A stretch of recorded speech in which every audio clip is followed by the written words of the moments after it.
आर्यों का आना। सिंधु घाटी सभ्यता के ये लोग कौन थे और कहाँ से आए थे, इसका हमें अब भी पता नहीं है। यह संभावना भी है कि इनकी संस्कृति इसी देश की संस्कृति थी। इसकी जड़ें और शाखाएं दक्षिण भारत में भी मिल सकती हैं। कुछ विद्वानों को इन लोगों और दक्षिण भारत की द्रविड़ जातियों एवं संस्कृति के बीच अनिवार्य समानता दिखाई पड़ती है।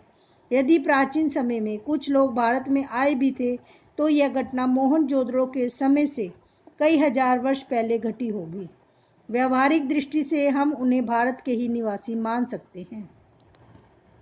सिंधु घाटी की सभ्यता के बारे में कुछ लोगों का कहना है कि उसका अंत अकस्मात अचानक किसी ऐसी दुर्घटना से हो गया जिसकी कोई व्याख्या नहीं मिलती, यानी कि जिसका कोई वर्णन नहीं है। सिंधु नदी अपनी भयंकर बाढ़ों के लिए प्रसिद्ध है, जो नगरों और गांवों को बहाकर ले जाती है। यह भी संभव है कि मौसम के परिवर्तन से धीरे धीरे जमीन सूखती गई हो और खेतों पर रेगिस्तान छा गया हो।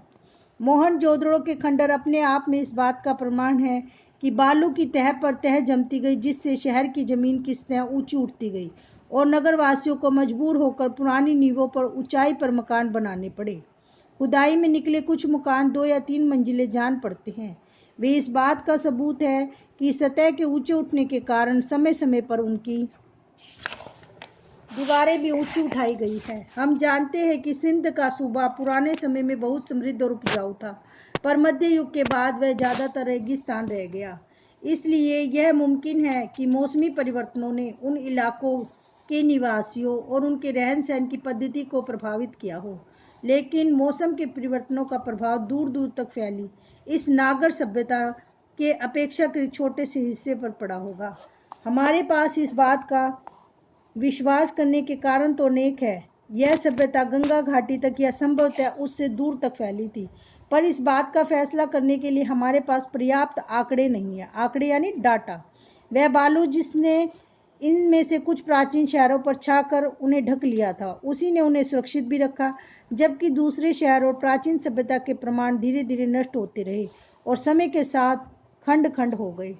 सिंधु घाटी सभ्यता और बाद के कालखंडों के बीच निरंतर संबंध के साथ ही सिलसिले के टूटने के या इसमें अंतराल के प्रमाण भी मिलते हैं। यह टूटना इस बात का भी सूचक है कि बाद में आने वाली सभ्यता भिन्न प्रकार की थी।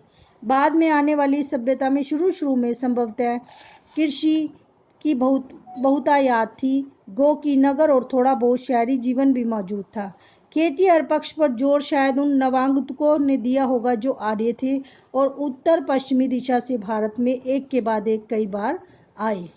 ऐसा माना जाता है कि आर्यों का प्रवेश सिंधु घाटी युग के लगभग 1000 वर्ष बाद हुआ। यह भी संभव है कि इनमें इतना बड़ा समय का और अंत न रहा हो और पश्चिमोत्तर दिशा से भारत में ये कबीले और जातियां समय समय पर आती रही हो, भारत में जज्ब होती रही हो। सबसे पहला बड़ा सांस्कृतिक समन्वय था। सांस्कृतिक समन्वय यानी लोगों का एक दूसरे की संस्कृति में आपस में मेल जोल था, एक दूसरे के प्रति सहयोग की भावना थी। मेल जोल बाहर से आने वाले आर्य और द्रविड़ जाति के लोगों के बीच हुआ, जो संभवतः सिंधु घाटी सभ्यता के प्रतिनिधि थे। इसी समन्वय और मेल जोल से भारतीय जाति और बुनियादी भारतीय संस्कृति का विकास हुआ, जिसमें दोनों सभ्यताओं के तत्व साफ दिखाई पड़ते हैं। बाद के युगों में और बहुत सी जातियां सब ने अपना प्रभाव डाला और फिर यहीं घुल मिलकर रह गई।